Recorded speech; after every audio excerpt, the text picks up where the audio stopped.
الصبح بدا من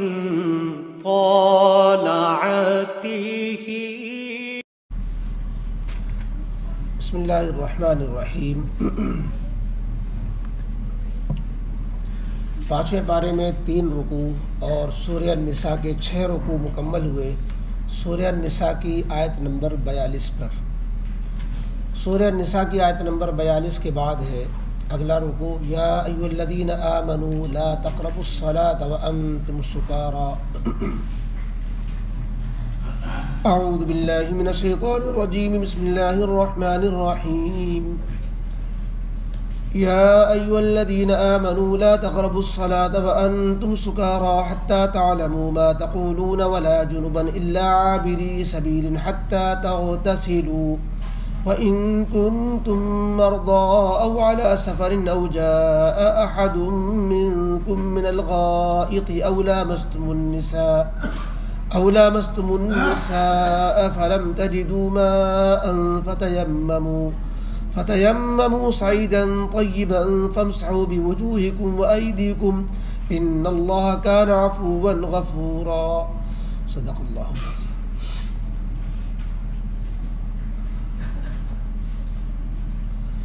اوپر کے رکوع میں حقوق کا بیان، جس میں والدین کے حقوق، رشتہ داروں کے حقوق، یتیموں، مسکینوں، پڑوسیوں، مسافروں، ماتحتوں، ملازموں کے حقوق کے بیان کے بعد، اور یہ کہ جو لوگ ان لوگوں پر مال خرچ کرنے سے جان چراتے ہیں، بخیلی کرتے ہیں اور ریاکاری کی جگہوں میں، گناہوں کی جگہوں میں خوب خرچ کرتے ہیں، آخرت سے غافل ہیں، تو انہیں آخرت کا ڈر اور آخرت کا خوف اوپر یاد دلایا گیا تھا. آیت اوپر سے جو تذکرہ چل رہا ہے کہ اللہ کی عبادت اور بندوں کے حقوق کی ادائیگی. اب اس رکوع میں اللہ تعالیٰ نے اپنے حق کا ذکر کیا ہے، اور اللہ کے حق کی ادائیگی عبادت کے ذریعے ہوتی ہے، اور عبادت میں سب سے اہم چیز نماز ہے. نماز کے لیے بھی 2 چیزیں اہم ہوتی ہیں، ایک طہارت اور ایک نماز کا خشوع. نماز کس کے لیے پڑھ رہے ہیں، کیوں پڑھ رہے ہیں، کس کے سامنے کھڑے ہیں، اللہ کے سامنے حاضری کا دھیان، احساس، یہ نماز کی روح ہے. اور اس نماز کی تیاری کے لیے طہارت، ظاہری طہارت جو وضو غسل سے ہوتی ہے، باطنی طہارت شرک کفر کی گندگیوں سے دل کا پاک ہونا. تو یہ 2 چیزیں اہم ہیں نماز میں، خشوع خضوع اور طہارت. چنانچہ اس آیت میں اللہ تعالیٰ نے نماز کا ذکر کرتے ہوئے بتایا کہ ایسے وقت میں تم ہرگز نماز مت پڑھا کرو جب کہ تم نشے کی حالت میں ہو.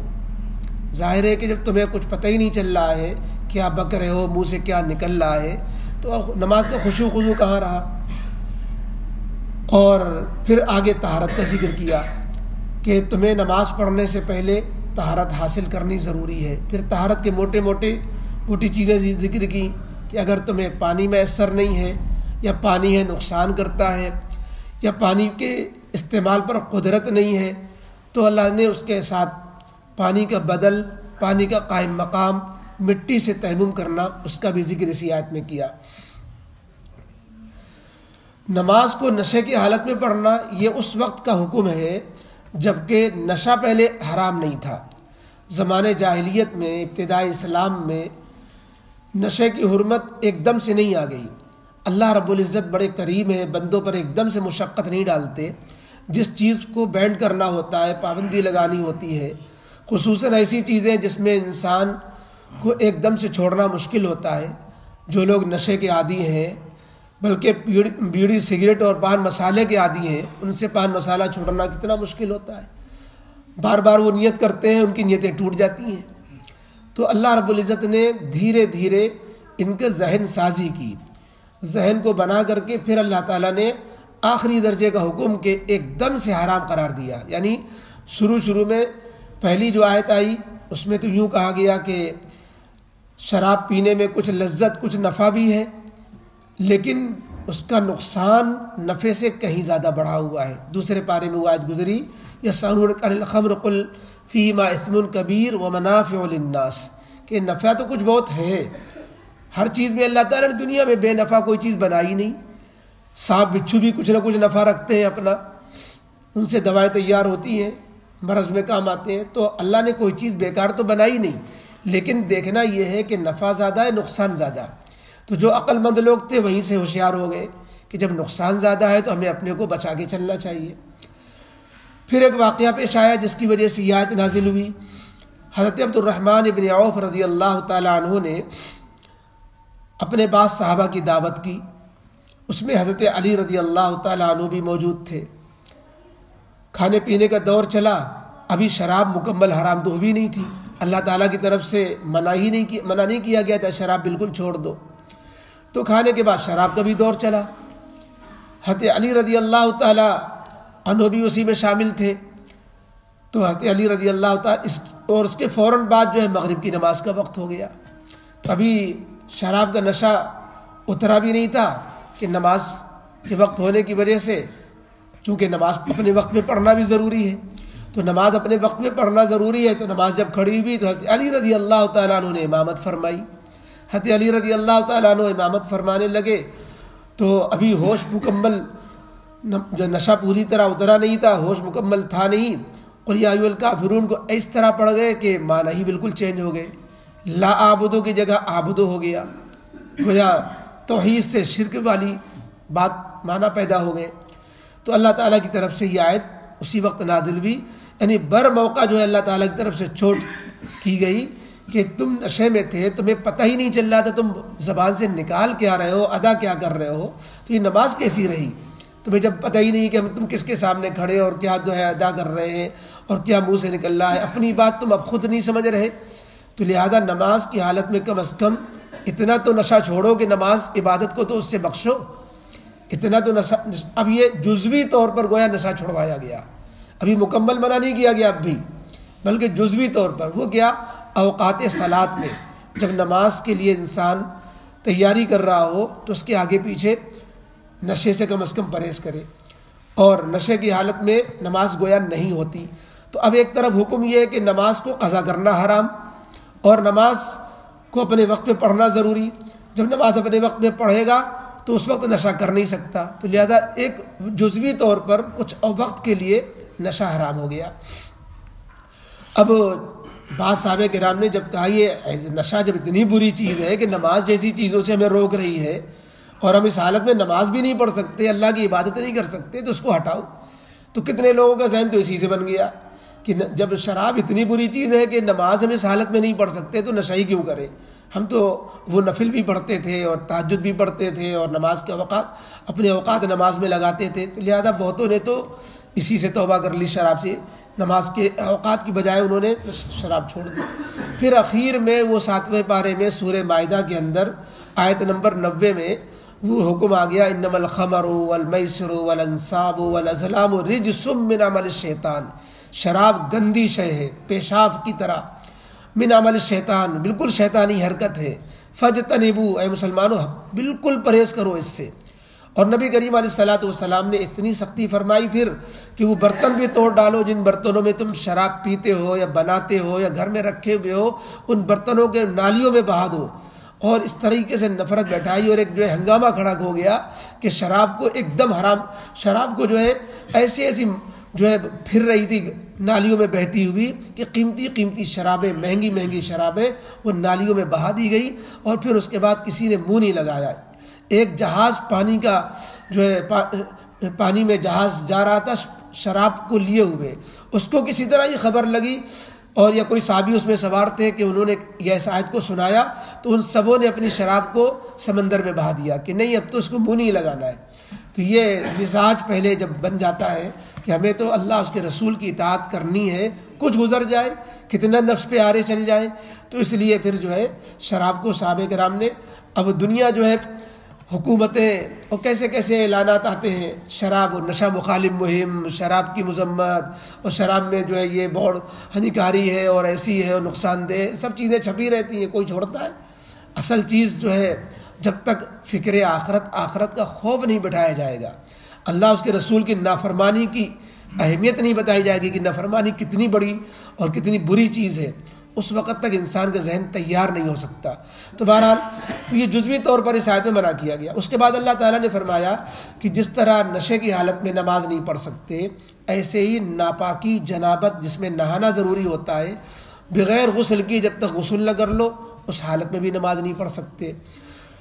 اب یہ کہ کوئی مسافر ہے اور نماز کا ٹائم ہو رہا ہے اور اس کو نہانے کی حاجت ہو گئی، غسل کے لیے پانی نہیں مل رہا، تو اس کے لیے آگے اللہ تعالیٰ نے دوسرا مسئلہ بیان فرمایا کہ کوئی مریض ہے، پانی ہے لیکن استعمال نہیں کر سکتا، یا پانی نقصان کرتا ہے، یا یہ کہ ایسا مریض ہے کہ اس کو اتنی طاقت نہیں کہ اٹھ کر کے وضو کر سکے، تو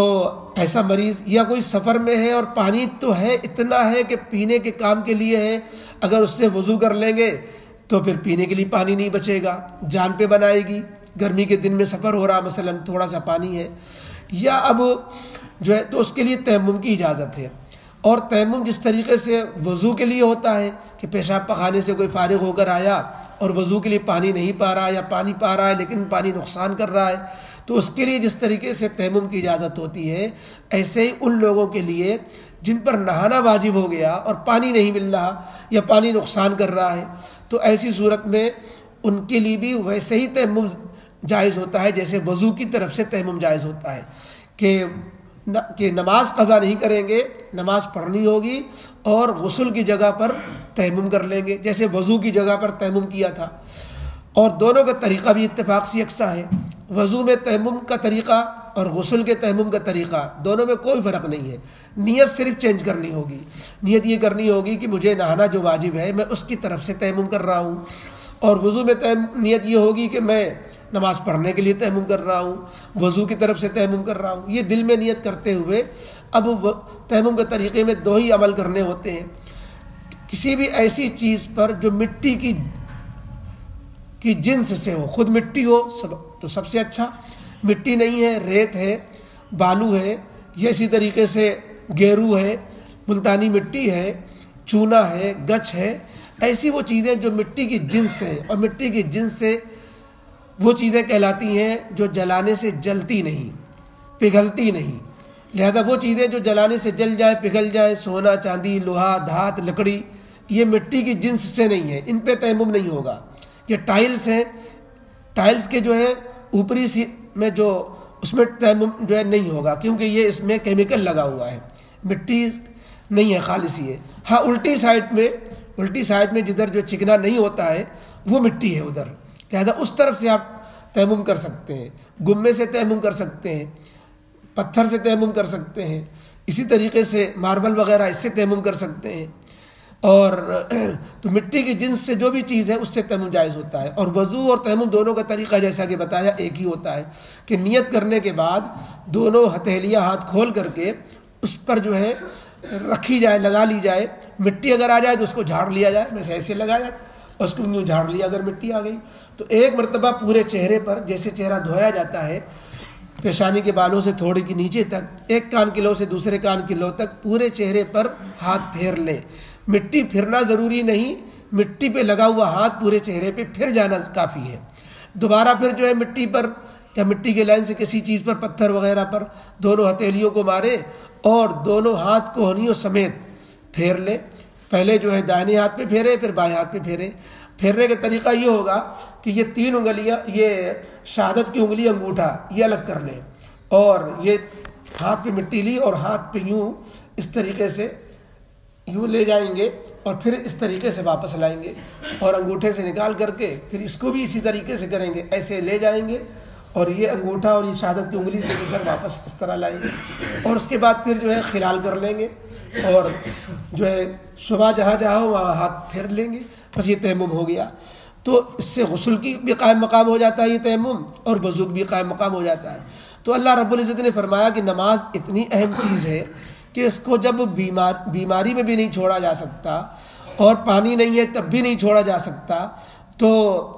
نماز کو تو تمہیں نہیں چھوڑنا ہے، اور نشے کی حالت میں نماز ہوتی نہیں۔ اس سے نتیجہ کیا نکلا کہ اب اپنے ہوش میں رکھو کہ ہمیں نشہ کب کرنا ہے، 5 وقت کی تو نمازیں ہیں، بیچ میں اشراق ہے، چاشت ہے، نوافل ہے، تو یہ سب کیسے پڑھو گے اگر تم نشے کی حالت میں رہو گے؟ لہذا نماز کو جو ہے لہذا جزوی طور پر شراب کو حرام کر کے گویا اشارہ دے دیا گیا کہ تمہیں نشے ہی کو جو ہے چھوڑ دینا چاہیے۔ بہرحال اس آیت میں ایک تو یہ حکم ہے کہ نشے کی حالت میں نماز منع ہے، بعد میں مطلقاً شراب کو حرام کر دیا گیا، اور پھر جو ہے تیمم کا ذکر ہے کہ نماز کے لیے طہارت ضروری ہے، وہ وضو سے ہو یا وضو اور غسل نہ ہو تو تیمم سے ہو، اس کا ذکر کیا گیا۔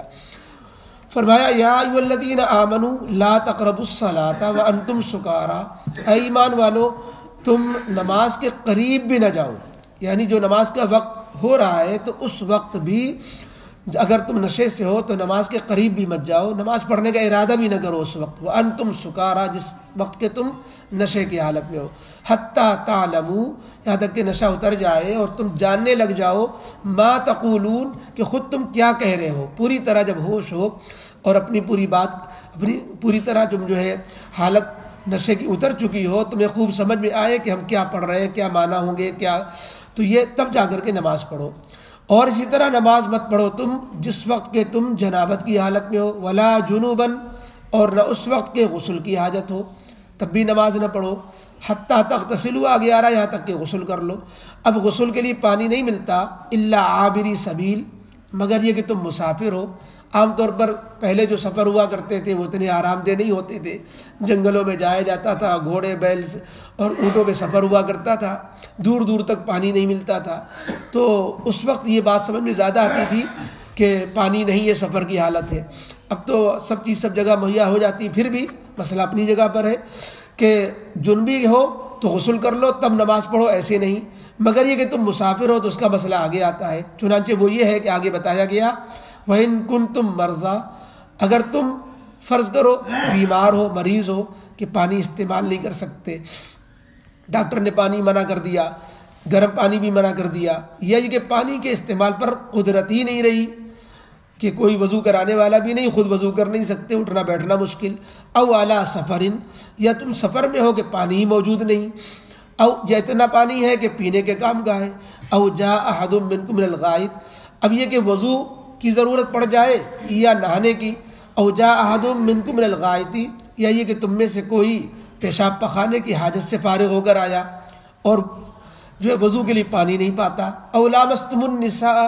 یا مثلا تم نے بیویوں سے صحبت کی، بیویوں کو تم نے چھوا، فلم تجدوا ماء، اور پھر اب نہانے کی جب حاجت ہوئی تو پانی نہیں مل رہا، پس نہ پایا تم نے پانی کو، تو اب اس وضو اور تیمم، وضو اور غسل کی طرف سے تمہیں حکم دیا جاتا ہے کہ نماز پڑھنے کے لیے وضو نہیں کر پا رہے، غسل نہیں کر پا رہے، فتیمموا، تو تیمم ہی کر لیا کرو، فتیمموا، یہ تیمم امت محمدیہ کی خصوصیات میں سے ہے۔ پچھلی امتوں کے لیے تیمم پاکی کا ذریعہ نہیں تھی، اللہ تعالیٰ نے مٹی کو پاکیزہ جو ہے انسان کی مناسبت سے، اور یہ مٹی چونکہ بہت سہل الحصول ہے، ہر جگہ دستیاب ہو جاتی ہے،